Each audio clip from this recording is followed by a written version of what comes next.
पिछले लेक्चर में कुछ चीजें डिस्कस की थी कि यूनियन, हम जो ऑपरेशंस लगाते हैं सेट के अंदर यूनियन और इंटरसेक्शन को, तो हमने उसके अंदर क्वेश्चन नंबर 1 और क्वेश्चन नंबर 2 एक्सरसाइज 1.2 का किया भी था।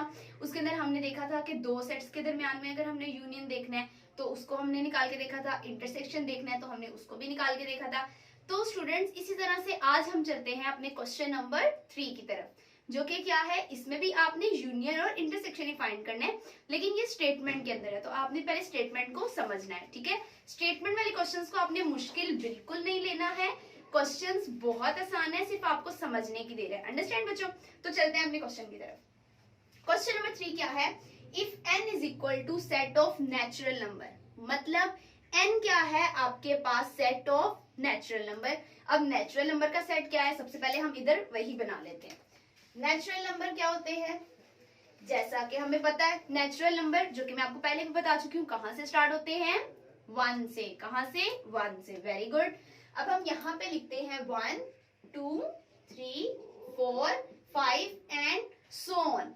इसका मतलब है ये हमने जो स्टेटमेंट यहाँ तक पढ़ी उसके अंदर हमने देख लिया कि नेचुरल नंबर का एक सेट है जो कि हमने यहाँ पे बना लिया।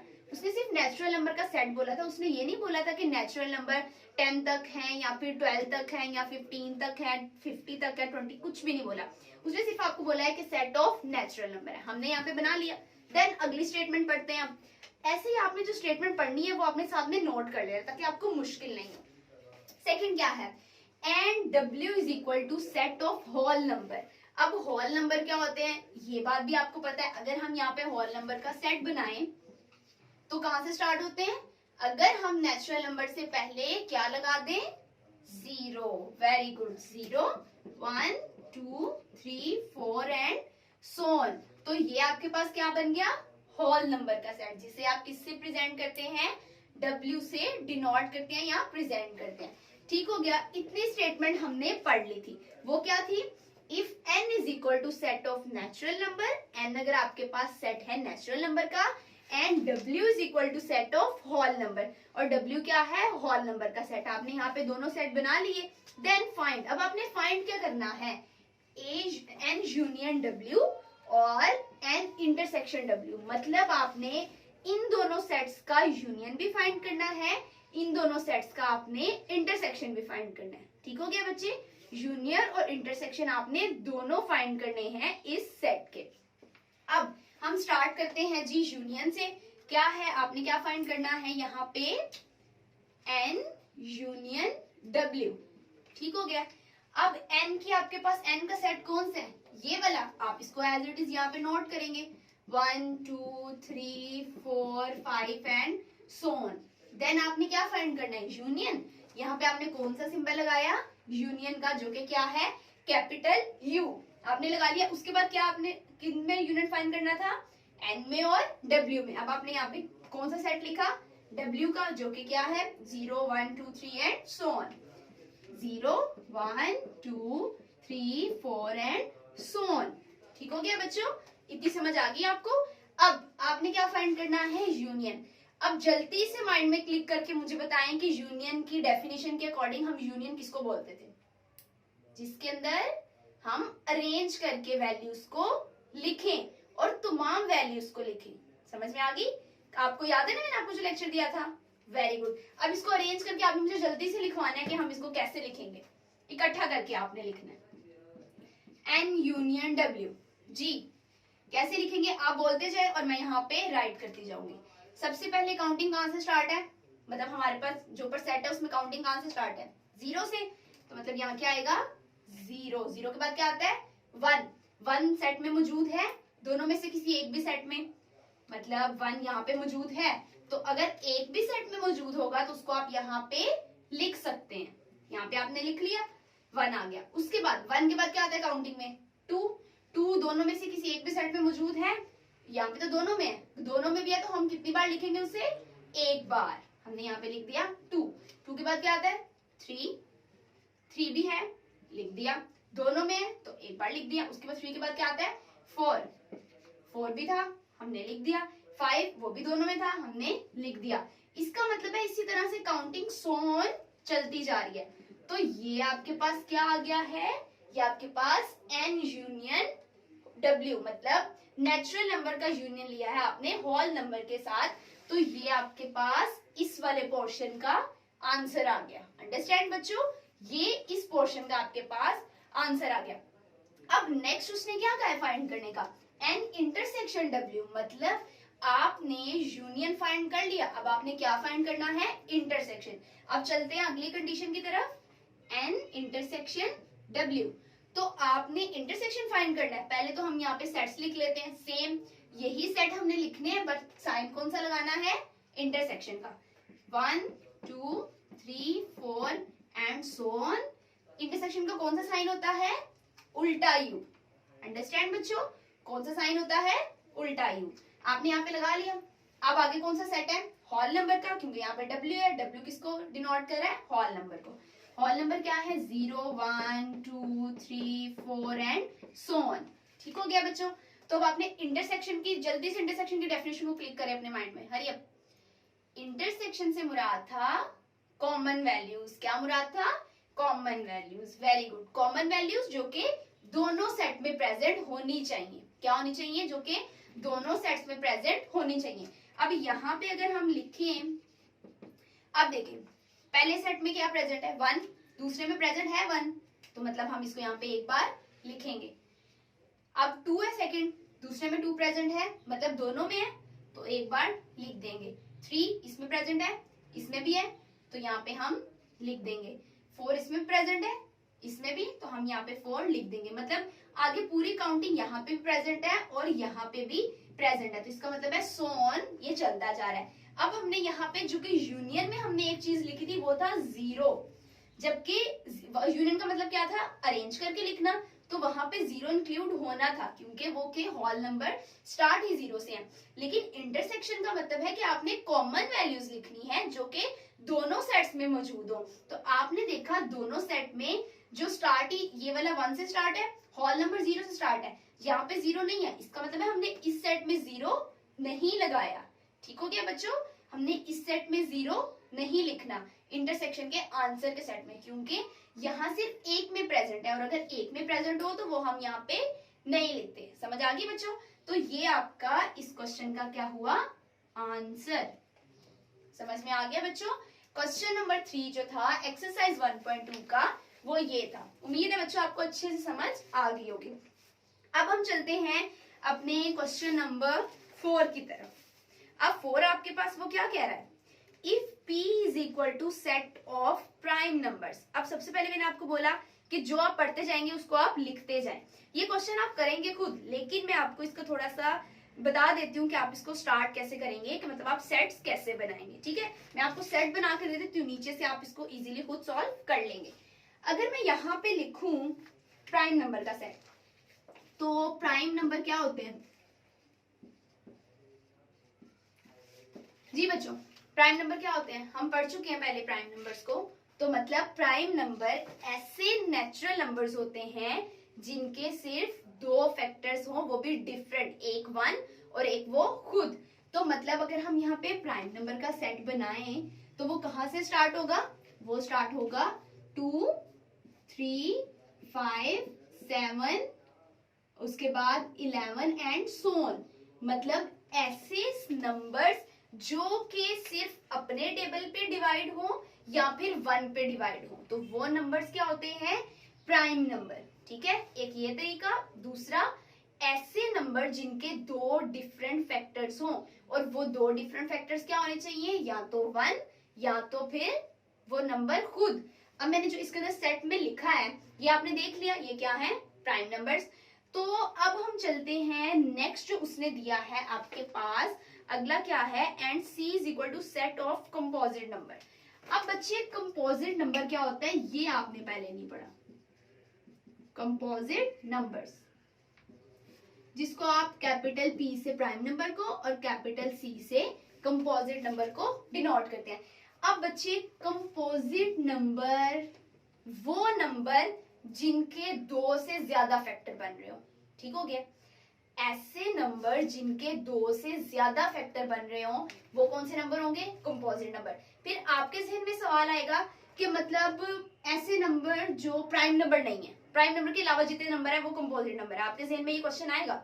लेकिन बच्चे प्राइम नंबर में तो 1 नहीं आता, 1 कंपोजिट नंबर भी नहीं है। क्यों नहीं है, ये अब आपके जहन में क्वेश्चन आएगा। तो इसका आंसर क्या होगा बेटा? इसका आंसर ये होगा कि कंपोजिट नंबर की मैंने अभी आपको कंडीशन क्या बताई है, जिसके 3 मतलब 2 से ज्यादा फैक्टर्स हो। आप ये समझ लें, 2 से ज्यादा डिफरेंट फैक्टर्स हो। जैसे आपने यहाँ पे देखा 1 2 3, 0 से स्टार्ट करते हैं काउंटिंग, 4 5 6 7 8। हमने यहाँ पे ये कुछ नंबर्स ले लिए। मैंने बोला कि जिसके 2 से ज्यादा फैक्टर हो वो क्या होते हैं? Composite number. 0 तो कोई नहीं है। अब 1 क्यों नहीं है कंपोजिट नंबर? आप मुझे बताएं, 1 किसी और टेबल पर डिवाइड होता है? 1 तो किसी और टेबल पर डिवाइड होता ही नहीं है। 1 पे सब नंबर्स डिवाइड होते हैं, लेकिन 1 किसी और टेबल पर डिवाइड नहीं होता। इसीलिए बच्चे हम 1 को प्राइम नंबर में भी नहीं लेते और 1 को कंपोजिट नंबर में भी नहीं लेते। समझ आ गई है? तो 2 तो आपके पास उसके 2 ही फैक्टर हैं, एक तो 1 है और एक वो 2 खुद है। 3 भी आपके पास 3 एक खुद है और एक 1 है। तो कंपोजिट नंबर आपके कहां से स्टार्ट हुए? वो आपके स्टार्ट हुए 4 से। क्यों? आप देखें, 4 जो है 1 पे भी जाता है, 4 2 पे भी जाता है, 4 अपने टेबल पे भी जाता है। ठीक हो गया?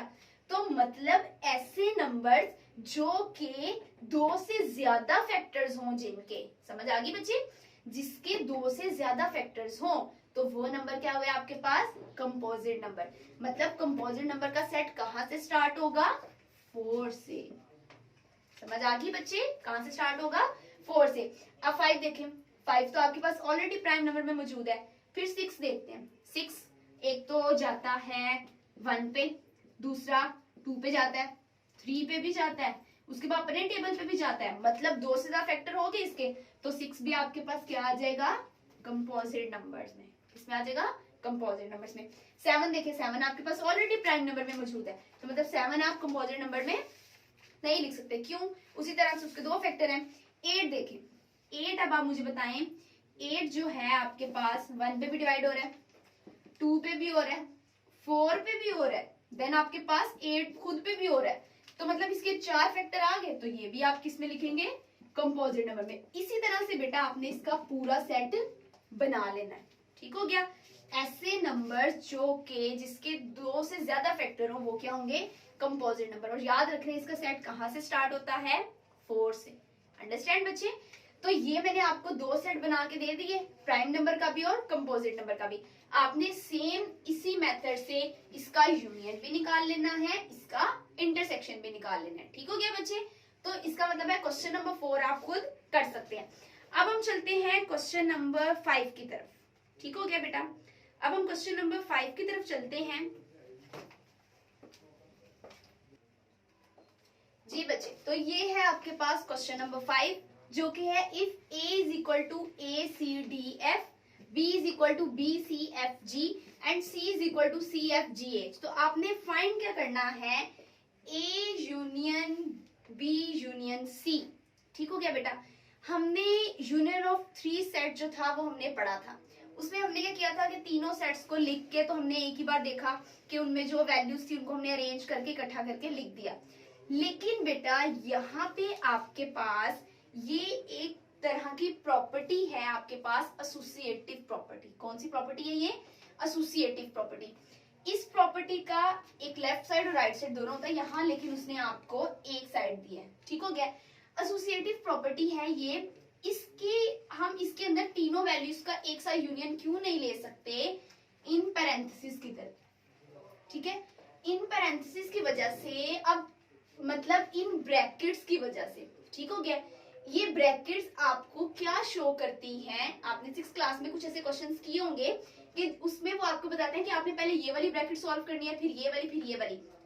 तो मतलब बेटा इन ब्रैकेट्स का मतलब ये है कि आप पहले ये वाला पोर्शन फाइंड करेंगे, फिर उसके बाद आप उसका एक ऐसा यूनियन लेंगे जो इसका आंसर आएगा। ठीक हो गया बच्चे? तो जहां पे आपको ब्रैकेट्स में स्पेसिफिक कर दिया जाए, तो इसका मतलब है पहले आप उस पोर्शन को फाइंड करते हैं। अंडरस्टैंड बच्चे? जबकि हमने क्वेश्चन नंबर 1 और क्वेश्चन नंबर 2 में किया था कि हम पहले क्या करते थे, तीनों का इकट्ठा यूनियन ले लेते थे, क्योंकि वहां पे उन्होंने कोई कंडीशन नहीं लगाई हुई थी। लेकिन यहाँ पे उन्होंने एसोसिएटिव प्रॉपर्टी, कौन सी प्रॉपर्टी है, एसोसिएटिव प्रॉपर्टी। अब ये प्रॉपर्टी होती कुछ इस तरह से है, A union B union C is equal to A union B union C. First आप क्या करते हो, पहले बी और सी का यूनियन फाइंड करते हो, देन जो उसका आंसर आता है ए के साथ उसका यूनियन लेते हो। लेकिन यहाँ पे आप इस साइड पे क्या करते हो, पहले ए और बी का यूनियन फाइंड करते हो, जिसका आंसर आता है, फिर आप उसको सी के साथ यूनियन लेते हो। लेकिन यहाँ पे उसने आपको एक पोर्शन दिया, ठीक हो गया। बेसिकली एसोसिएटिव प्रॉपर्टी ये प्रॉपर्टी होती है जिसके अंदर आप इस तरह से फाइंड करते हो, जो आपके पास ब्रैकेट्स में दी गया होता है वो आप पहले फाइंड करते हो, देन आप उसके दूसरी वाली वैल्यू फाइंड करते हो। अंडरस्टैंड। अब हम चलते हैं कि हम इसे सॉल्व कैसे करेंगे, क्योंकि हम तीनों को एक साथ लिख के सॉल्व नहीं कर सकते। यहाँ पे आपके पास ब्रैकेट्स गिवन है, तो इसीलिए आप पहले ब्रैकेट वाला पोर्शन सॉल्व करोगे। अब ब्रैकेट वाले पोर्शन के अंदर कौन सी वैल्यूज है, बी यूनियन सी, तो मतलब यहाँ पे आप पहले बी यूनियन सी फाइंड करोगे। समझ में आगे बच्चे, क्या फाइंड करोगे, बी यूनियन सी। तो हमने यहाँ पे ले लिया बी यूनियन सी। अब बी का सेट क्या है, ये रहा बी सी एफ एंड जी। यहाँ पे आपने बी का सेट लिखना है, बी सी एफ और जी। इसका आपने यूनियन लेना है, यहाँ पे आपने क्या लगाया, यू। इसका आपने किसके साथ यूनियन लेना है, सी के सेट के साथ। सी सेट आपके पास क्या है, C F G and H, C F G and H. तो आपने क्या करना है, अब बेटा इन दोनों का यूनियन लेना है, सेम जो हमने पीछे क्वेश्चन किया है उसी पैटर्न से। सबसे पहले एबीसी के अंदर यहाँ पे देखें लेटर्स, मतलब ए तो है नहीं तो बी है, बी लिख दिया, सी, डी भी नहीं है, ई भी नहीं है, आगे ई के बाद एफ, वो भी लिख दिया, था दोनों में था एक बार लिख दिया, एक में भी हो तो हम लिख देते हैं, ठीक हो गया। दोनों में से किसी एक में भी मौजूद है तो हम लिख देंगे, क्योंकि ये यूनियन है। बी सी एफ, उसके बाद जी। अब देखें एच एक में है ना, तो हमने तो यूनियन लेना है, तो यहाँ पे हम एच भी लिख देंगे। समझ में आ गया बच्चे, हम एच भी यहाँ पे लिख देंगे। अब हमने क्या किया, बी सी एफ जी और एच, ये इसका यूनियन आ गया, किसका, जो इस ब्रैकेट के अंदर था, बी यूनियन सी। अंडरस्टैंड बच्चे, बी यूनियन सी हमने पहले फाइंड करना था। अब हमने क्या करना है, ए के साथ यूनियन लेना है जो इसका आंसर आया होगा। समझ आ गई बेटा, क्योंकि यहाँ पे वो क्या कह रहा है कि आपने ए के साथ यूनियन लेना है बी यूनियन सी का, तो हमने बी यूनियन सी का आंसर ये निकाला। मतलब अब बी यूनियन सी का एक ये सेट बन गया, जैसे ए का सेट आपको ये गिवन है, बी का ये, सी का ये, तो इसी तरह से आपने बी यूनियन सी का एक आंसर निकाला जो कि अब उसका सेट बन गया। ठीक हो गया, ये इसका सेट हो गया। अब आपने यूनियन लेना है ए के साथ, किस सेट का, बी यूनियन सी के सेट का। अंडरस्टैंड, यहाँ पे आप क्या लिखेंगे, ए के साथ आपने यूनियन लेना है बी यूनियन सी के सेट का। तो ए का सेट आपके पास क्या है, ए का सेट आपके पास ये है, ए सी डी एंड एफ। यहाँ पे आपने लिख लिया ए सी डी और एफ। ठीक हो गया बेटा। अब आपने क्या करना है, यूनियन लेना है, यहाँ पे आपने यूनियन का साइन लगाया।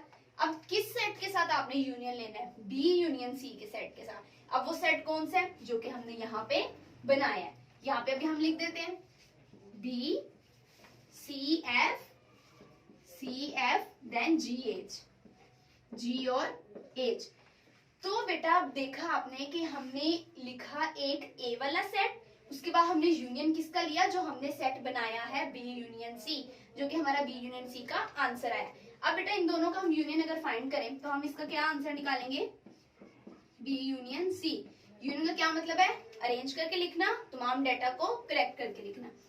सबसे पहले यहाँ पे ए मौजूद है, हमने यहाँ पे ए लिख लिया। ए के बाद बी आता है, बी भी मौजूद है। बी के बाद क्या आता है, सी भी मौजूद है, दोनों में है, अगर एक में भी हो तो हम लिख सकते हैं। सी के बाद क्या आता है, डी भी प्रेजेंट है यहाँ पे।